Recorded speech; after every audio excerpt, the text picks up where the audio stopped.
तो आज हम बात करने वाले हैं मेथड नंबर 4, लाभ की पूंजीकरण की पद्धति, जिसे इंग्लिश में कैपिटलाइजेशन ऑफ प्रॉफिट मेथड भी कहते हैं। इस पद्धति में धंधे के औसत लाभ की तुलना अपेक्षित मुआवजे के दर के साथ करनी होती है, और अपेक्षित मुआवजे के दर के साथ जब हम औसत लाभ की तुलना करते हैं तो उससे हमें एक कीमत मिलती है जिसे हम पूंजीकृत कीमत कहते हैं, और उसे ही हम लोग पूंजीकृत लाभ भी कहते हैं। अब मैं आपको पूंजीकृत लाभ को अच्छी तरीके से समझा के बताता हूं कि पूंजीकृत लाभ आखिरकार होता क्या है। आप सभी को पता है कि कोई भी धंधे को चलाने के लिए हम कुछ ना कुछ कैपिटल इन्वेस्ट करते हैं और एक धारणा भी करते हैं कि हम इसके ऊपर 10% जैसा रिटर्न्स कमाएंगे। तो कई बार क्या होता है कि हम जो धारणा किए रहते हैं उससे भी ज्यादा हम रिटर्न्स कमा लेते हैं। जितना हम धारणा किए रहते हैं उससे भी ज्यादा अगर हम रियल मायने में रिटर्न्स कमा लेते हैं तो वो क्यों हुआ? क्योंकि हमारा धंधा काफी पुराना हो चुका है, प्रतिष्ठित है, लोग इसे जानते हैं, अच्छे स्थान पर है। जैसे कि आप लोग जानते हैं किसी भी किराने स्टोर्स को देखते हो तो किसी नुक्कड़ की जगह पे रहती है तो वो दुकान बहुत ज्यादा चलती है, उसका सब नाम जानते हैं। क्यों? क्योंकि वहां पर लोगों की अवर जवर होती है, वहां पर लोगों की भीड़ होती है, काफी प्रतिष्ठित दुकान होती है। इसलिए तो एक एग्जाम्पल के माध्यम से हम इसको अच्छी तरीके से समझेंगे, लेकिन लाभ की पूंजीकरण की पद्धति को हम 5 स्टेप्स में डिवाइड कर दें। अब ये 5 स्टेप्स में क्या क्या आएगा वो अच्छी तरीके से मैं आपको समझाता हूं, उसके बाद एक एग्जाम्पल के माध्यम से हम अच्छी तरीके से समझेंगे। स्टेप नंबर 1 है विनियोजित पूंजी। विनियोजित पूंजी ये हमने अधिक लाभ की पद्धति में भी देख लिया था। विनियोजित पूंजी मतलब कुल संपत्तियां माइनस बाह्य दायित्व, अर्थात हमारे धंधे में जितनी भी संपत्तियां हैं उसमें से बहुत सारी संपत्तियां ऐसी भी होंगी जो हमारे लोन के थ्रू, बाह्य लिए गए दायित्व के थ्रू खरीदी गई होंगी।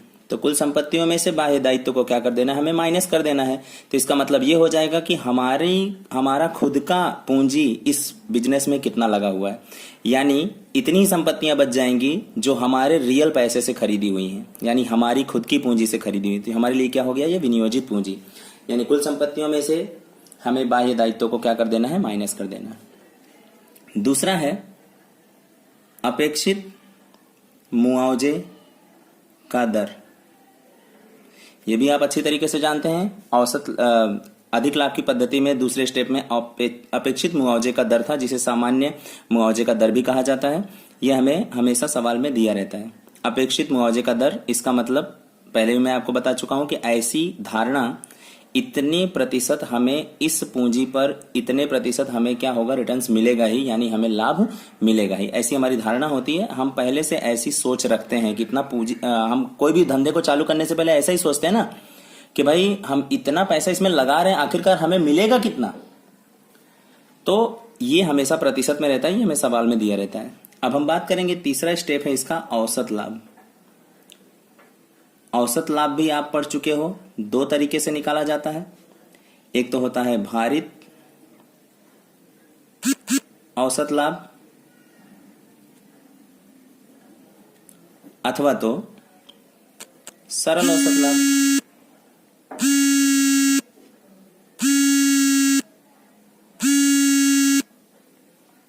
भारित औसत लाभ अथवा तो सरल औसत लाभ। सरल औसत लाभ कब निकाला जाता है? आप सभी को पता है कि जब लाभ हमारा किसी खास सीक्वेंस को फॉलो ना करता हो, यानी ना चढ़ते क्रम में हो ना उतरते क्रम में हो। और भारित औसत लाभ तब निकाला जाता है या तो लाभ चढ़ते क्रम में हो या तो लाभ उतरते क्रम में हो। अब इसके बाद हम बात करेंगे पूंजीकृत, जिस पद्धति के बारे में हम पढ़ने वाले हैं खास उसके लिए है ये।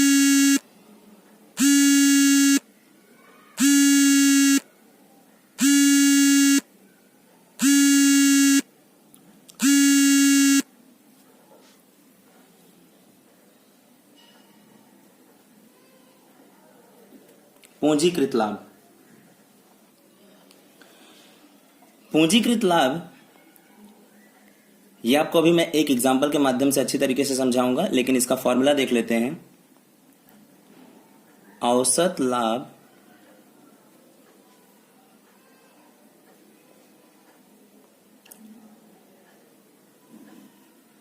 अपॉन में अपेक्षित मुआवजे का दर प्रतिशत में।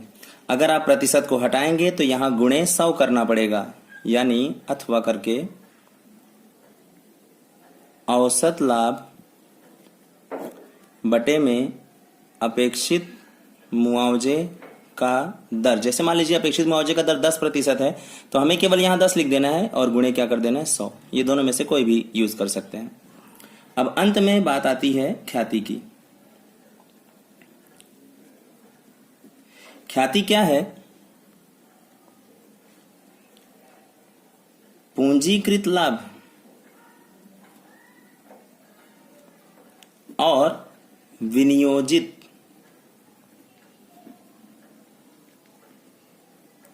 पूंजी के बीच का अंतर है।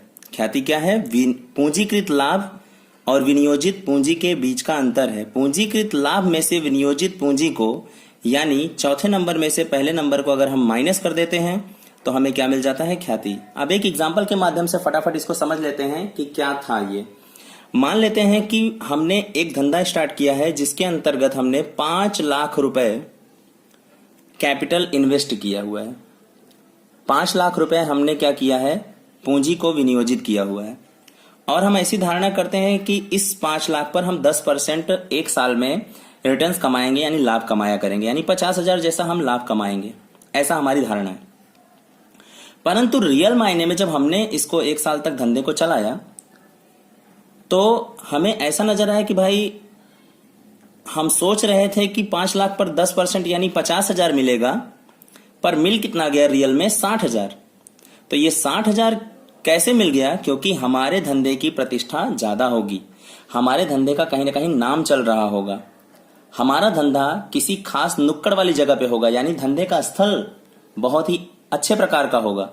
इस वजह से वहां पर लोगों की भीड़ ज्यादा रहती होगी, लोग हमारे दुकान के नाम को अच्छी तरीके से जानते हैं या हमारे धंधे को अच्छी तरीके से पहचानते हैं, इसलिए वहां पर हमने जितनी धारणा किया था उससे भी ज्यादा हमें प्रॉफिट क्या हो गया?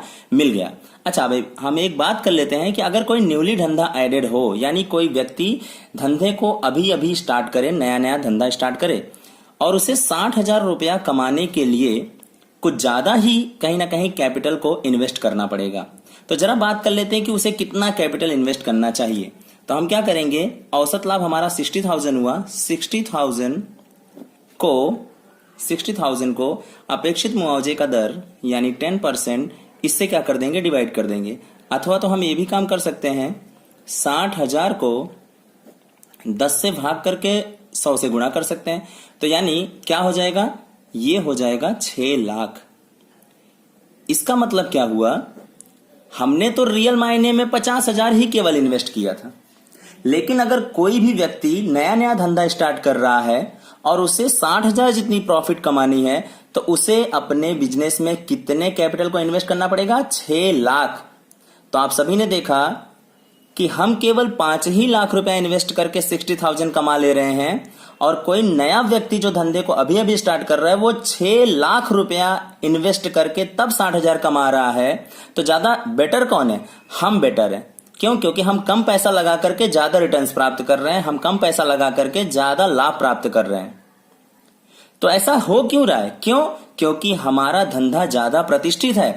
जो व्यक्ति अभी अभी धंधे को लेकर के आया हुआ है उसे अभी कोई नहीं जानता मार्केट में, परंतु हमारा धंधा पुराना है, हमें लोग अच्छी तरीके से जानते हैं, इसलिए हमने कम पैसा लगा करके ज्यादा प्रॉफिट अर्न किया है, प्राप्त किया है, कमाया है, गेन किया है। तो ये हो गया पूंजीकृत लाभ। ये क्या हो गई हमारे लिए? पूंजीकृत लाभ। मैंने आपको फॉर्मूला बताया था, औसत लाभ बटे में अपेक्षित मुआवजे का दर, साथ में प्रतिशत रहेगा, अथवा तो हम दूसरे तरीके से भी कर सकते हैं, औसत लाभ बटे में अपेक्षित मुआवजे का दर गुणे 100। तो हमने क्या किया, यहां पर औसत लाभ हमने कितना प्राप्त किया था रियल मायने में 60,000, और हमने कितनी धारणा की थी प्रतिशत में अर्न करेंगे कि 10%। लेकिन 60,000 का 10% से जब हमने डिवाइड किया तो इसका रियल मतलब यह हो गया कि यार हमने 6 लाख रुपया अगर इन्वेस्ट किया होता तब जाकर के हम 60,000 कमाते। लेकिन क्या हमने 6 लाख रुपया इन्वेस्ट किया है? नहीं किया है। हमने कितना इन्वेस्ट किया है? 5 लाख।